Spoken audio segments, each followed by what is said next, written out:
Exam today के इस channel पे आप सभी का फिर से बहुत बहुत स्वागत है। संविधान के विकास को हमने अभी तक देखा।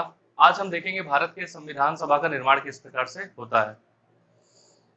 हमने देखा कि कैसे 1935 का अधिनियम बनता है और 1935 के अधिनियम के बाद भारत में 1937 में चुनाव होते हैं, क्योंकि 1935 के अधिनियम में ऐसी बातें कही गई थी कि प्रांतों को स्वायत्तता दे दी जाएगी, फ्रीडम दे दी जाएगी। तो चुनाव होते हैं और 39 में फिर कांग्रेस ने इस्तीफा भी दे दिया कुछ कारणों से।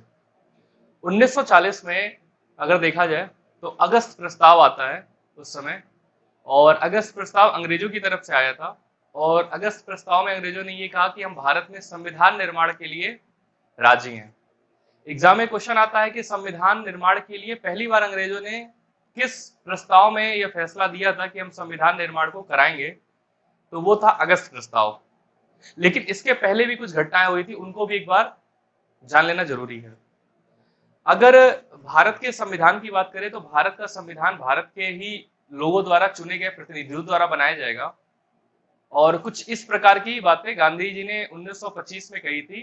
दिल्ली में एक मीटिंग हुई थी कॉमनवेल्थ बिल करके, तो उसमें गांधी जी ने यह बात कही थी। लेकिन ये बात कोई बहुत खास चर्चा में नहीं आई।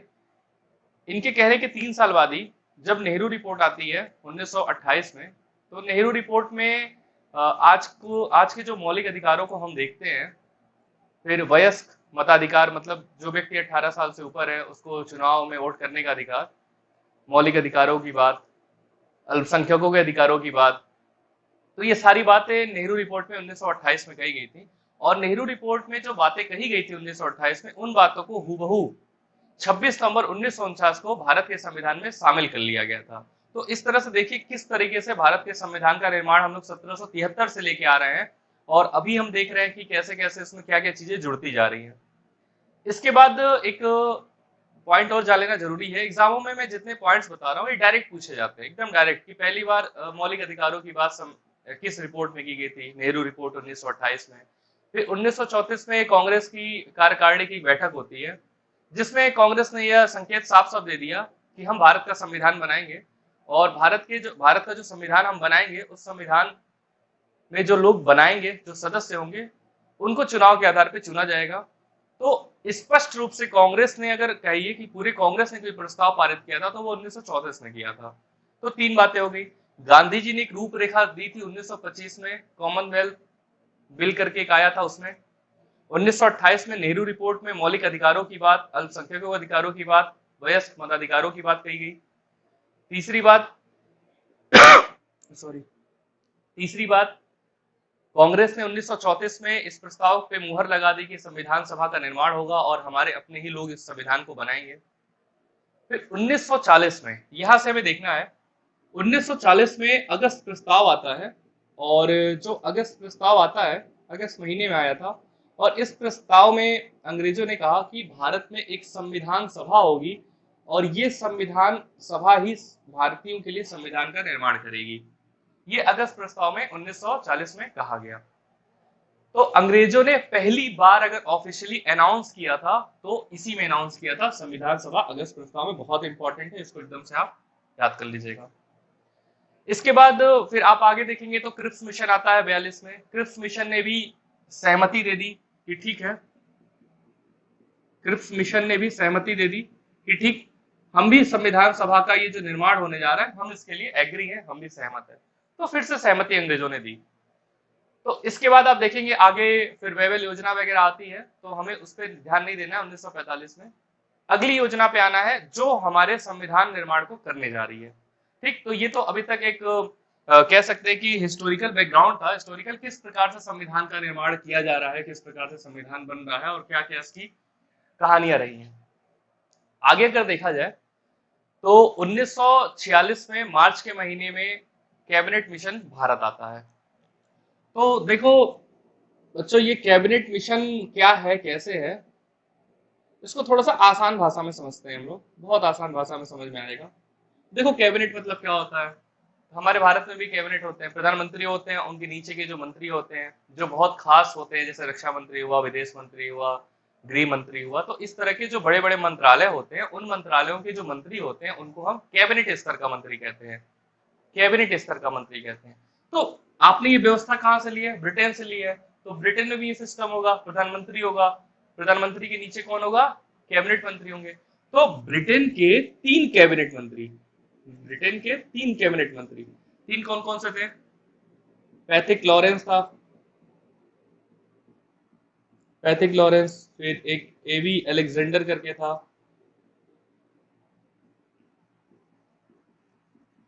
एवी अलेक्जेंडर था, फिर एक खुद स्टैफोर्ड क्रिप्स था। तो ये 3 वहां के कैबिनेट स्तर के मंत्री थे। क्योंकि कैबिनेट स्तर के मंत्री भारत में कोई योजना, कोई मिशन के तहत आ रहे हैं, इसलिए इसका नाम दिया गया कैबिनेट मिशन। 3 सदस्य वाली कैबिनेट मिशन मार्च में भारत में आती है 1946 में। इन तीनों में जो पैथिक लॉरेंस था वो इसका क्या था? वो इसका अध्यक्ष बनाया गया।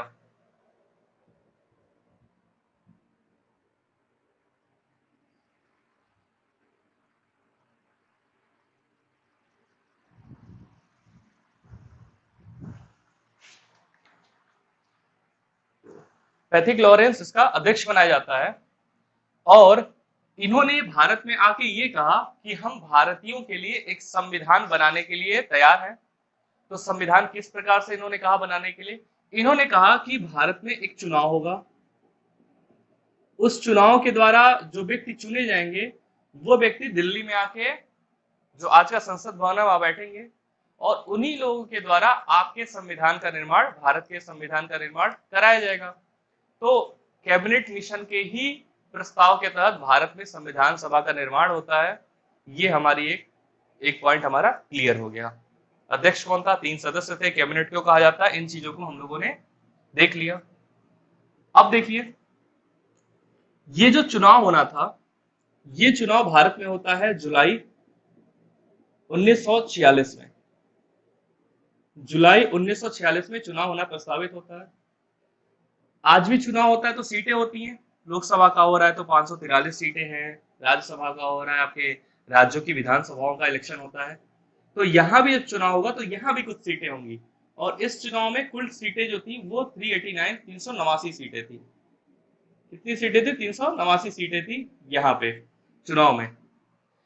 इन 389 सीटों का विभाजन अलग अलग तरह से किया गया था, मतलब अलग अलग तरीके से इनको बांटा गया था। जैसे इसको हम लोग बहुत बहुत ध्यान से इसको देखिएगा। 389 सीटों का विभाजन जो किया गया था वो कुछ इस प्रकार से किया गया था, मैं यहाँ पे लिख दे रहा हूँ। 389 सीटों में से 292 जो सीटें हैं ये 11 प्रांतों के लिए थी।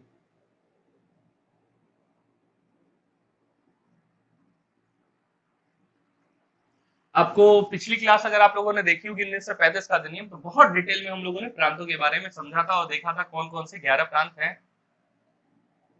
इसके अलावा 4 सीटें जो थी, ये 4 सीटें थी किसके लिए, ये भी आप अभी देख लेते हैं इसको भी। और अगर आप 294 में 4 जोड़ेंगे तो 296 आएगा, 296 आएगा। तो इसको रटने की जरूरत नहीं है, आप 2 पॉइंट रटिए, बाकी निकल जाता। देखिए कैसे, 292 है, 4 आप इतना याद कर लिए, 292 प्लस 4 हो गई 296 सीटें। टोटल कितनी थी? 389। अब 389 में से 296 घटा दीजिए, बची कितनी? 93 सीटें। ठीक, तो मतलब 2 पॉइंट याद कर लीजिए तो बच जाता है, कोई भी याद कर लीजिए अगर आपको जो भी याद हो वो। ये 93 सीटें जो थी ये किसके लिए थी? ये 93 सीटें हुआ करती थी देसी रियासतों के लिए, देसी रियासतों के लिए। देसी रियासत कौन सा? 1935 के अधिनियम में हम लोगों ने इसके बारे में बहुत डिटेल में इसमें बात की थी। देसी रियासतें वो जहां पे अभी भी राजाओं का प्रतिनिधित्व है और भारतीय राजा यहाँ पे शासन करते हैं, उन्हीं का अधिकार क्षेत्र है, भले ही उनके ऊपर अंग्रेज बैठे हो। तो हमने देखा 389 सीटों का विभाजन किस प्रकार से हुआ था। 292 सीटों का 11 प्रांतों के लिए 4 सीटें थी, 93 सीटें देसी रियासतों के लिए। ये 4 सीटें किसकी किसकी थी इसको देख लेते हैं। इन 4 सीटों में एक दिल्ली के लिए था। यहाँ पे चूंकि ये 4 आप ऐसे समझिए, 4 अलग से क्यों है, आप ऐसे समझिए जैसे आज केंद्र शासित प्रदेश है हमारे देश में केंद्र शासित प्रदेश 9 है भी, तो वहां पे किसका शासन होता है? सीधे राष्ट्रपति का शासन होता है। तो राष्ट्रपति अपने द्वारा वहां पे किसको नियुक्त करता है, मतलब किसके थ्रू कंट्रोल करता है? अधिकारी आईएएस होते हैं, लेफ्टिनेंट गवर्नर होते हैं। तो ठीक इसी तरीके से उस समय जो वायसराय होता था वो इन 4 जगहों को खुद नेतृत्व करता था, खुद वहां पे शासन डायरेक्ट करता था, और इन 4 जगहों पे जो व्यक्ति नियुक्त होता था उसको लेफ्टिनेंट गवर्नर कहते थे। तो जो दिल्ली में लेफ्टिनेंट गवर्नर ये जो पद दिखने को मिलता है, तो वो शब्द जो है लेफ्टिनेंट गवर्नर का वो वहीं से चलता हुआ आ रहा है। तो दिल्ली। दूसरी देखिएगा तो एक थी कुर्ग। कुर्ग आपके कर्नाटक में पड़ता है, साउथ इंडिया, कर्नाटक राज्य में कुर्ग जिला। फिर और सीटें देखिएगा तो एक पड़ता है आपका ये राजस्थान का पड़ जाता है अजमेर। राजस्थान का अजमेर, इसको शायद अजमेर मेरवाड़ा भी कहते हैं पूरा, तो अजमेर याद रखिएगा, बहुत एग्जाम इतना ही आएगा। दूसरा है बलूचिस्तान। बलूचिस्तान वाले अभी तो मांग कर रहे हैं कि भैया पाकिस्तान हमको छोड़ो, हम भारत में जाना चाहते हैं या अलग होना चाहते हैं। तो फिर तो 4 सीटें दिल्ली, कुर्ग, अजमेर, बलूचिस्तान के लिए, 292 सीटें 11 प्रांतों के लिए, 93 सीटें देसी रियासतों के लिए। तो ये तो बात हुई सीटों के बंटवारे के लिए। जुलाई में इलेक्शन होता है, किसके प्रस्ताव पे होता है? कैबिनेट मिशन के। कैबिनेट मिशन में कितने सदस्य थे? 3। तीनों में अध्यक्ष कौन था? Patrick Lawrence. ये एक एक जैसे जैसे मैं बोल रहा हूं वैसे वैसे आप या तो लिख लीजिए या तो एक एक पॉइंट को एकदम अच्छे से तैयार करते हुए चलिए। तो 389 सीटों पे इलेक्शन होना था, हमने देखा कैसे बढ़ रहा था। आगे बढ़ते हैं। इलेक्शन होता है और इलेक्शन होने के बाद अगर सीटों की संख्या देखी जाए तो कैसे है, तो इस इलेक्शन में कांग्रेस को 208 सीटें मिली थी। 208 सीटें मिली कांग्रेस को, ये हुआ हमारा एक पॉइंट। फिर इसके बाद जो 15 सीटें हैं वो 15 सीटें मिली थी क्षेत्रीय दलों को। जैसे आज आपके वहां क्षेत्रीय दल होते हैं ना, हर रीजनल पार्टीज होती हैं, तो उसी तरह उस समय भी क्षेत्रीय दलों को मिला था, जो रीजनल पार्टीज हुआ करती थी लोकल, उनको 15 सीटें मिली थी। इसके अलावा 73 सीटें जो हैं वो मिली थी मुस्लिम लीग को। मुस्लिम लीग को। तो आइए इसको भी एक बार जोड़ के देख लेते हैं कैसे है, ताकि थोड़ा सा अगर आप पढ़े हैं तो आपको लग रहा होगा बहुत स्लो चल रही है क्लास, लेकिन अगर आप पहली बार पढ़ रहे हैं तो आप इसको अच्छे से समझते चलिए। आइए जोड़ लेते हैं। जोड़ने से क्या होगा कि चीजें हमें डाटा इतना याद नहीं करना पड़ेगा, अगर एक बार हमें समझ में चीजें बहुत अच्छे से आ गई हों, क्योंकि यहाँ से क्वेश्चंस अच्छे खासे बनते हैं और बच्चे इसमें बहुत कंफ्यूज होते हैं। इसको जोड़ लेते हैं।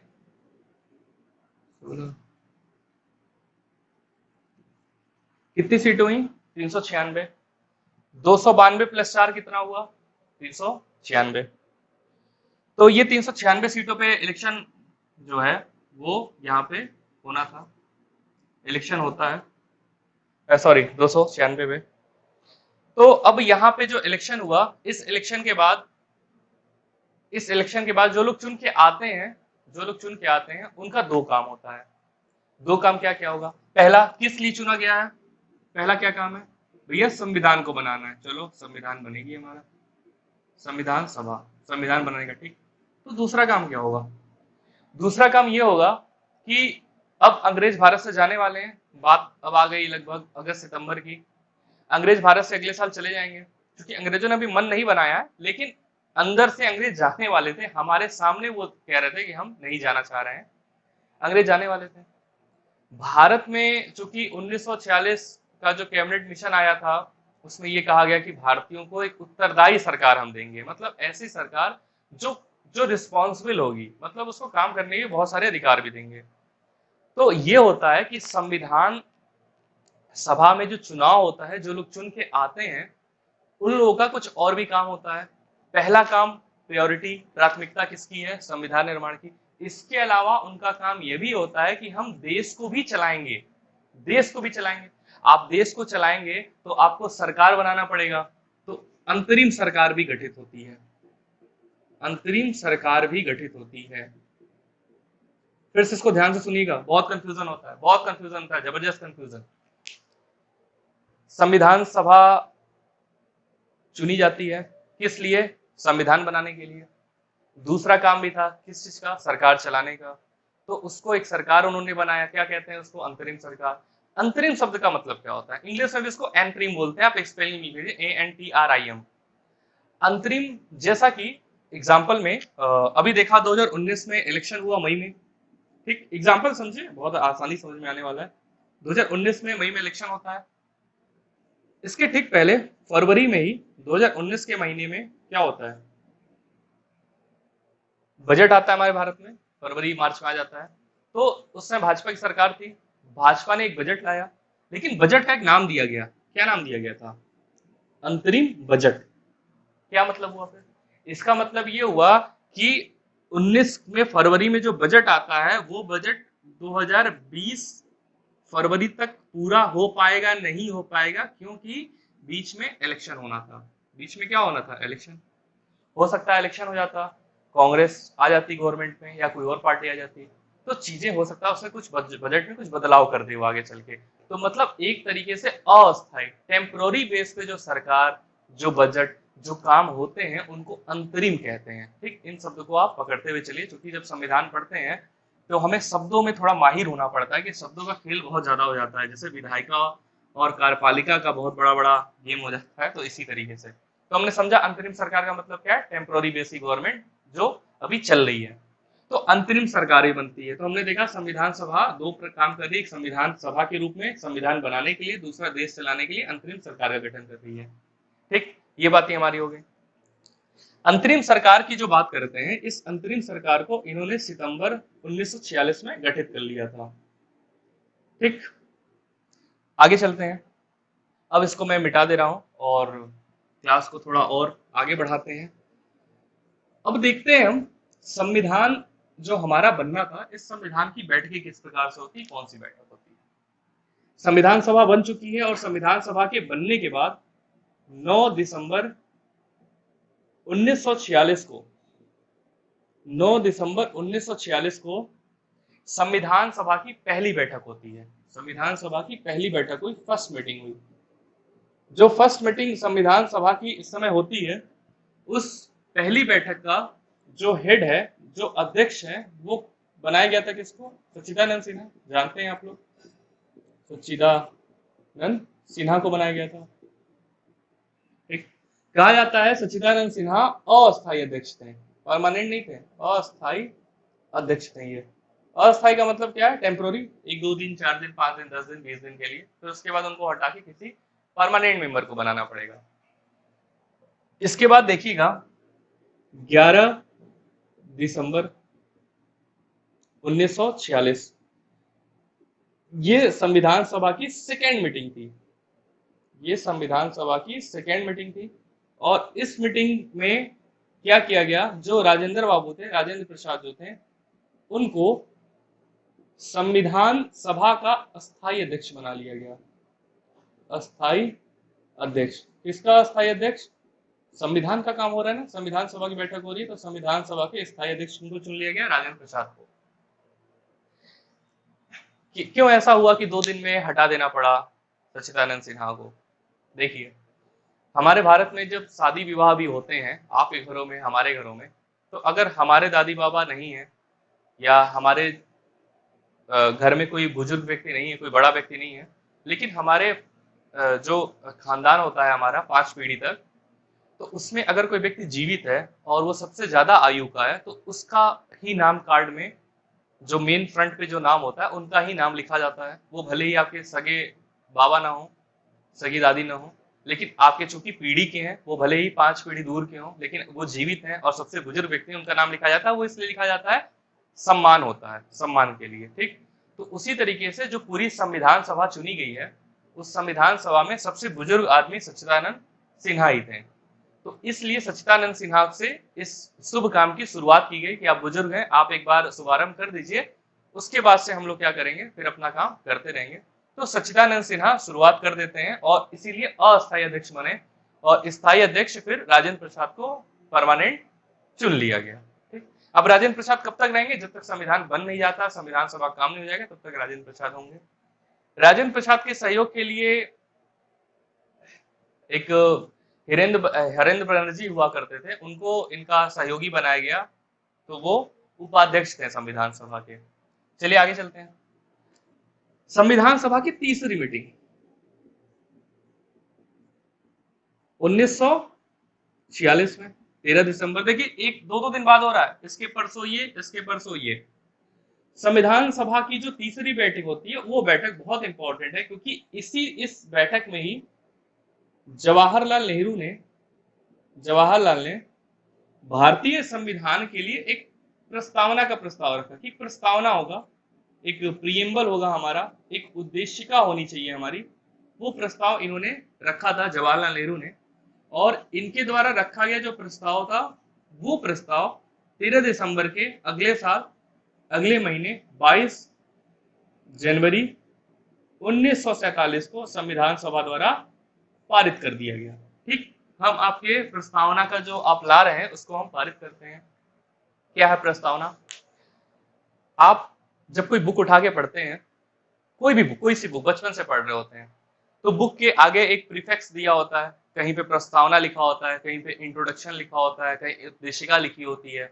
क्या मतलब होता है उसको? अगर आप पढ़े होंगे तो इसको तो कोई पढ़ता नहीं है, हम लोग भी नहीं पढ़े कभी, बड़े होके समझा गया उसको, लेकिन बचपन में तो बस सीधे चैप्टर में चले जाना है।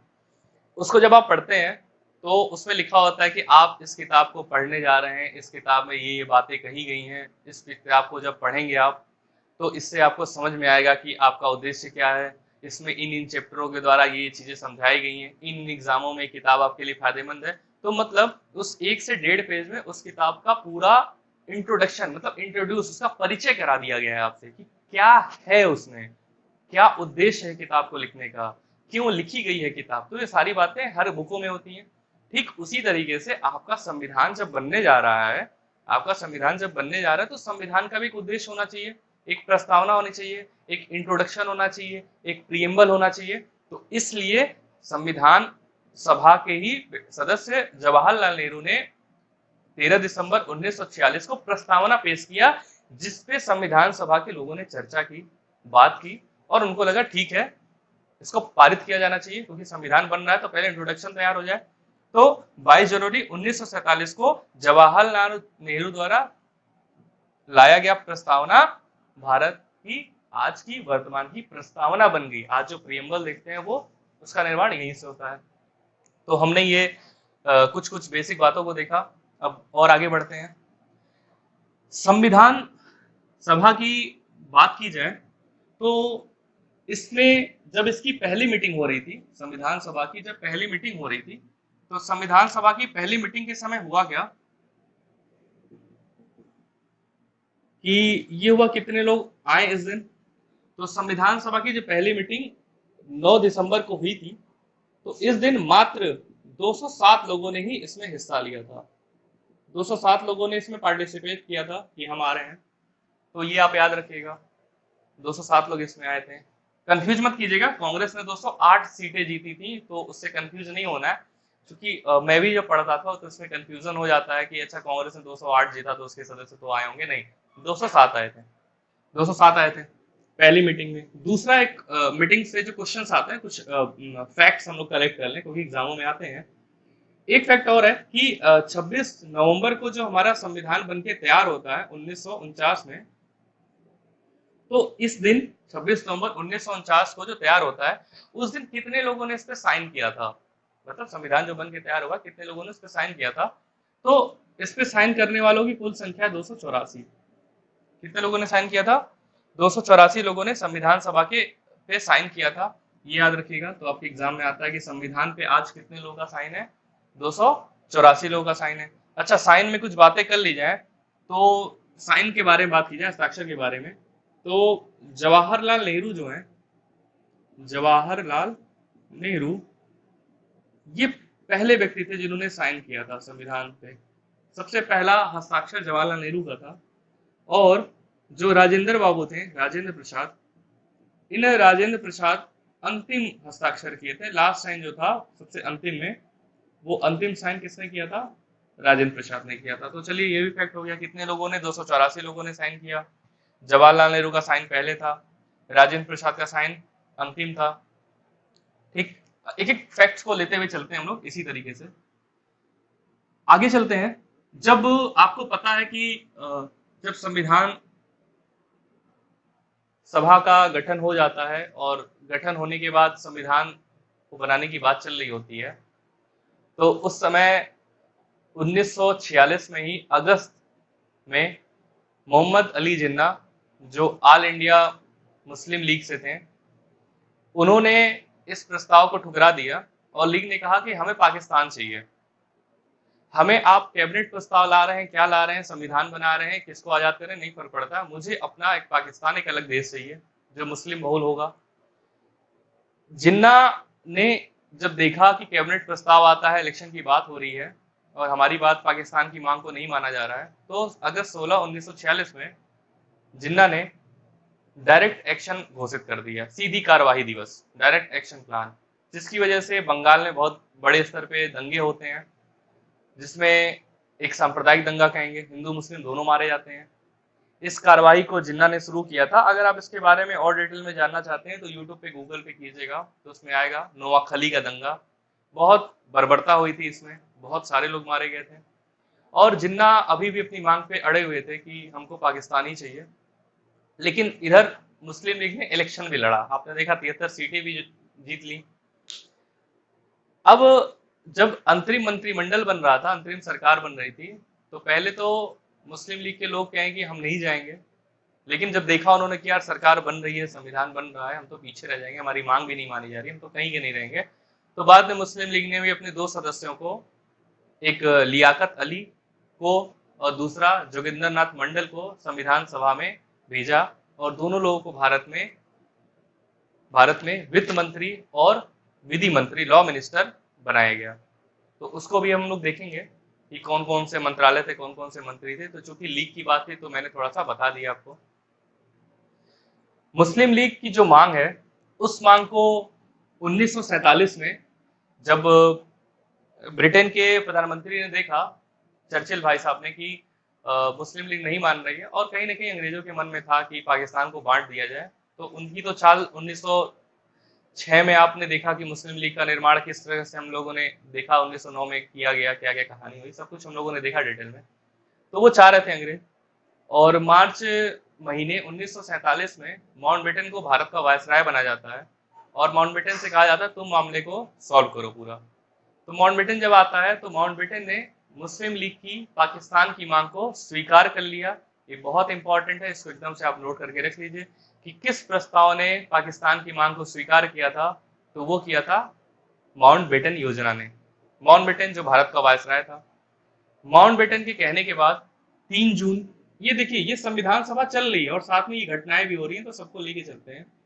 तो 3 जून 1947 को भारत पाकिस्तान का बंटवारा हो जाता है। हमारे लिए एक काला दिवस था, जैसे हमारे शरीर के अंगों को काट दिया जाए और कह दिया जाए तुम्हारा अंग नहीं होगा, ठीक उसी प्रकार से 3 जून 1947 को भारत पाकिस्तान का विभाजन हो जाता है।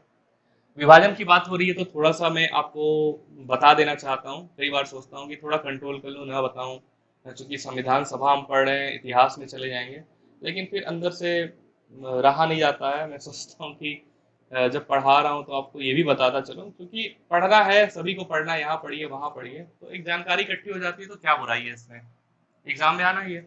ये जो हमारा प्यारा भारत था, इस भारत में आज देखिएगा यहाँ पे एक कंट्री है और इस देश का नाम है पाकिस्तान, और आज इस देश का नाम है बांग्लादेश। ठीक, तो जो 3 जून 1947 को बंटवारा होना था पाकिस्तान का, उसको जान लीजिएगा। वो बंटवारा 2 हुआ था, 2 पार्ट में। पहला पार्ट ये था, दूसरा पार्ट ये था। उस समय इसको कहते थे हम पश्चिमी पाकिस्तान, पश्चिमी पाकिस्तान कहा करते थे पहले पार्ट को। और दूसरा पार्ट जो मुस्लिम लीग ने बांटा था, माउंटबेटन योजना ने स्वीकार किया था, वो चूंकि भारत का पूरब है, ये इस साइड है, ये पश्चिम है, तो इसको कहा गया पूर्वी पाकिस्तान। पूर्वी पाकिस्तान कहा गया, वही पूर्वी पाकिस्तान जिसको भारत ने 1971 के युद्ध में, जब भारत पाकिस्तान का युद्ध हुआ था, तो भारत ने बहुत अच्छी रणनीति अपनाई और यहाँ के लोगों में जो असंतोष था, जो गुस्सा था इस पाकिस्तान के खिलाफ, भले ही एक देश थे, उसको भारत ने अच्छा बुनाया और भारत ने इसको एक अलग देश बनवा दिया और उसी देश को आज हम बांग्लादेश के रूप में जानते हैं। तो अगर आपको नहीं पता है तो जान लीजिएगा, 1971 मार्च के पहले बांग्लादेश ना होकर के पूर्वी पाकिस्तान होता था, जो इसी पाकिस्तान का एक अभिन्न हिस्सा हुआ करता था। तो चलिए, ये तो पार्टीशन की बात हुई, थोड़ा सा हम लोग टॉपिक से भटक गए, लेकिन कोई बुराई नहीं है, पढ़ते हुए चीजें आ रही हैं तो लपेट लेना चाहिए सारी चीजों को, कोई बुराई नहीं है। चलिए आगे चलते हैं। तो संविधान सभा में ये रही, मुस्लिम लीग भी बीच में उसमें घुसा पड़ा है, उसकी डिमांड अलग है। तो आगे बढ़ते हैं। अब क्या होता है, संविधान सभा जब बननी होती है तो मुस्लिम लीग की डिमांड होती है, और मुस्लिम लीग चूंकि भारत से अलग होने की लगातार डिमांड कर रहा था, इस वजह से फिर बाद में जो संविधान सभा थी, उस संविधान सभा में बंटवारा होता है और भारत में 299 सीटें रह जाती हैं, क्योंकि मुस्लिम लीग बट गई, पाकिस्तान बट गया, पाकिस्तान बट चुका था, पाकिस्तान जा चुका था। तो पाकिस्तान के जाने की वजह से क्या होता है कि ये होता है कि अब हमें अलग से संविधान सभा की सीटों का मुआयना करना है। तो चूंकि जो हमारा भारत का हिस्सा था वो चला गया, तो सीटें भी चलेंगी, तो 299 सीटें बच गई। तो फिलहाल इसीलिए देखेंगे कि साइन 284 लोगों ने अंतिम में किया। अब आगे चलते हैं, संविधान सभा बढ़ चुकी है। अगला जो हमारा पॉइंट है वो ये ध्यान दीजिएगा, जो हमारी अंतरिम सरकार बनी थी, दो काम था, एक अंतरिम सरकार का भी। तो जब अंतरिम सरकार बैठती थी, मतलब काम करने के लिए, देश को चलाने के लिए, तो ये अलग से नहीं आते थे, ये सारे संविधान सभा के सदस्य थे। तो जब अंतरिम सरकार होती थी तो उस समय जो अध्यक्षता करते थे वो बनाया गया था जीवी मावलंकर को, जीवी मावलंकर, गणेश वासुदेव मावलंकर, गणेश वासुदेव मावलंकर अंतरिम सरकार के क्या थे, अध्यक्ष थे, जो अध्यक्षता ये किया करते थे। ठीक, आज की क्लास यहीं तक रहने देते हैं। अगली क्लास में हम संविधान सभा के दूसरे पार्ट को हम लोग कवर करेंगे और उसमें देखेंगे जो इसमें बहुत सी बातें भी छूट गई हैं। जैसे हम लोगों ने पाकिस्तान को देखा, इसी तरीके की बहुत सारी इंटरेस्टिंग बातों को फिर देखा जाएगा। एग्जाम टुडे के इस चैनल पे आप हमारे साथ बने रहिए, लगातार बने रहिए। धन्यवाद।